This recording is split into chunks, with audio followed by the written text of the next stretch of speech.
எனக்கு கதையெல்லாம் ரொம்ப பிடிக்கும். சிறுவர் கதை கூட எனக்கு ரொம்ப பிடிக்கும். அதில் ஒரு கதையை நான் வந்து உங்களுக்கு சொல்ல போகிறேன். ஒரு கிராமத்தில் வந்து ஒரு ஆடு மேய்ப்பர் அன்றாடம் ஆடை மேய்த்து அன்றாடம் அந்த வேலையை செய்து வந்தார். ஒரு நாள் வந்து அவர் ஆடுகள் இல்லை நிறைய ஆடுகள் கொண்டு போவார். அந்த மரம் காட்டலாம் அப்படி மேய்ச்சிட்டு அப்படி வீட்டுக்கு வந்து கொண்டு வந்து விட்டுருவார். அன்றைய தினம் வந்து ஒரு ஆடும் தப்பிச்சுட்டு போயிடுச்சு. தப்பிச்சுட்டு போல வழி தவறி போயிடுச்சு. நடந்து வரும்போது வழி தவறி அது அந்த வழி தவறாலும் வழி அது தெரியல. உடனே அது என்ன பண்ணி அந்த மலை ஓரம் உள்ள போக ஒரு தள்ளி போயிருக்குது. அது பார்த்தா சின்ன போகன்னு அது தெரியாது. அது உள்ள போய் படுத்து உடனே வந்து ரொம்ப இருட்டாகவும் ஆச்சு. அது வழியும் தெரியல.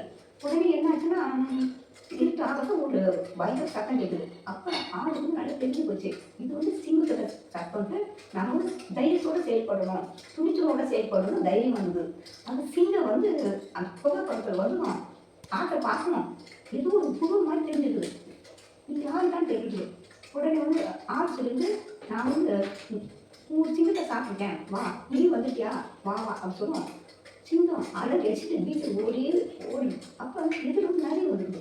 நிறைய கட்டிட்டு என்ன செய்ய இப்படி ஓடியா வரீங்க சொல்லுவோம். அது சிங்கம் தெரியுது.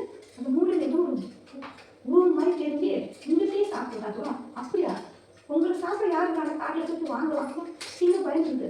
ஒன்று நம்பி நான் எப்படி வருது, நீங்கள் என்னை விட்டுட்டு போய் என்ன பண்ணுறது அப்படி சொல்லவும் நிறைய சொல்லித்தான் வாங்க, நான் ஒரு தந்து ஒன்று சொல்கிறேன், நம்ம ஒரு கயிறு எடுத்து 2 பேரும் வாழை கட்டிக்கலாம், இனி நம்புங்க சொல்லுவோம். உடனே வந்து சரி சொல்லிட்டு நிறைய நம்பி சிங்கமும் வந்துருக்குது.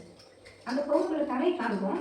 ஆடு என்ன பண்ணுறது எழுச்சி நிற்கவும் அதோட உருவம் ரொம்ப பெருசாக தெரிஞ்சுக்குது. உடனே வந்துட்டியா நிறைய கூப்பிட்டு வந்துட்டியா நல்லா தீங்கிதான் சொல்லிடுது. உடனே என்ன பண்ணிக்கலாம், சிங்கம் முன்னாடி ஓடிடுது. பால் மேலே ஓடவும் நரி அப்படியே அடிப்பட்டு செத்து போச்சு. சிங்கம் ஓட்டம் பிடிச்சி போயிடுச்சு.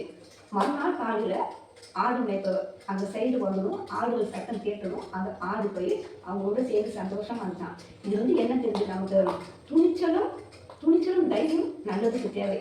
வாழ்க்கையில் எதுவுமே வெற்றி பெறலாம்.